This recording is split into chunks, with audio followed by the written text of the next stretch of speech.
SNT న్యూస్కి స్వాగతం సుస్వాగతం. ప్రకాశం జిల్లా త్రిపురాంతక మండలంలోని లేళ్లపల్లి గ్రామంలో అగ్ని ప్రమాదం చోటు చేసుకుంది.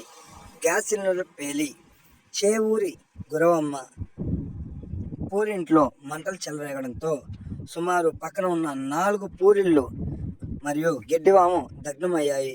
సుమారు లక్షల్లో నష్టం అంటూ బాధితులు వాపోతున్నారు.